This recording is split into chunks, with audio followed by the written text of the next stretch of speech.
प्रदेश में मोहन यादव की सरकार बनते ही उन्होंने अपने पहले ही आदेश में लाउड स्पीकर पर प्रतिबंध लगाने का फरमान जारी किया था। इसके बाद ताबड़तोड़ तरीके से प्रदेश भर में मंदिर, मस्जिद सहित सभी धर्म स्थलों के साथ साथ अन्य स्थानों पर भी तेज गति से बजने वाले लाउड स्पीकर पर कार्रवाई की गई थी। सीएम का आदेश था तो उसका सख्ती से पालन भी हुआ।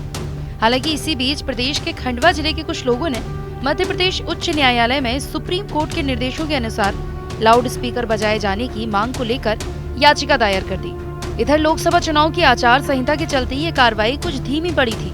इस दौरान कुछ जगहों पर तेज आवाज में लाउड स्पीकरों का इस्तेमाल भी वापस से किया जाने लगा था।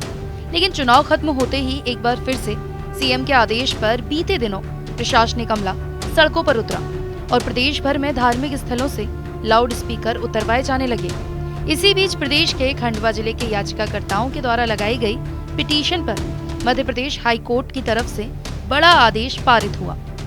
आदेश में उच्च न्यायालय ने खंडवा जिला कलेक्टर को धर्म स्थलों पर लगे लाउड स्पीकर को लेकर याचिकाकर्ता के दिए आवेदन पर 30 दिन में न्याय उचित निर्णय पारित करने का आदेश दे दिया है। वहीं याचिकाकर्ताओं ने अपने आवेदन में जिला कलेक्टर सहित कमिश्नर और प्रदेश के प्रमुख सचिव से मांग की थी कि उन्हें सुप्रीम कोर्ट की तय गाइडलाइन के अनुसार अपने धर्म स्थलों पर लाउड स्पीकर का इस्तेमाल करने की विधिवत अनुमति दी जाए। नहीं, ये एक फैसला ही है हमारे पक्ष में। इसको आदेश कहें या फैसला कहें, ये हमारे एडवोकेट कबीर पॉल साहब थे जबलपुर के, इन्होंने इस पूरे केस को अच्छी तरीके से हैंडल किया और इसमें इसको आगे तक के पहुंचाया है। और ये हमारे हक में फैसले ही आया ताकि हमारे निवेदन तो सुने जाएं, आवेदन तो सुने जाएं।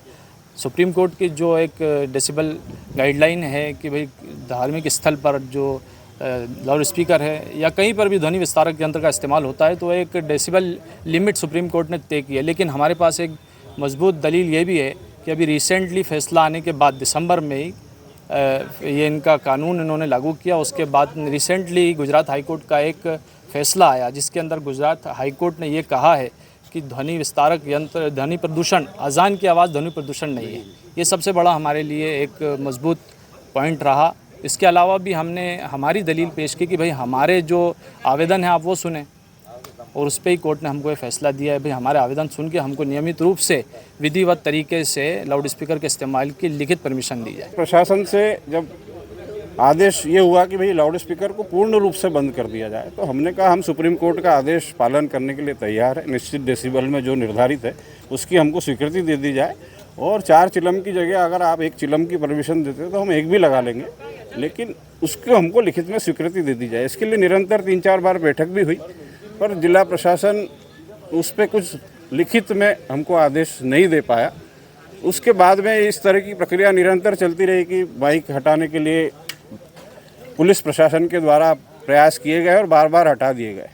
फिर हमको सबको सामूहिक रूप से हमने मीटिंग करके सुप्रीम हाई कोर्ट गए। आपको बता दें कि खंडवा समेत प्रदेश के कई इलाकों में पुलिस और जिला प्रशासन की टीमें धार्मिक स्थलों से लाउड स्पीकर हटाने में जुटी हैं। अधिकारियों का कहना है कि लाउड स्पीकर हटाने के आदेश पहले ही दे दिए गए थे, वे तो सिर्फ इसका पालन कर रहे हैं।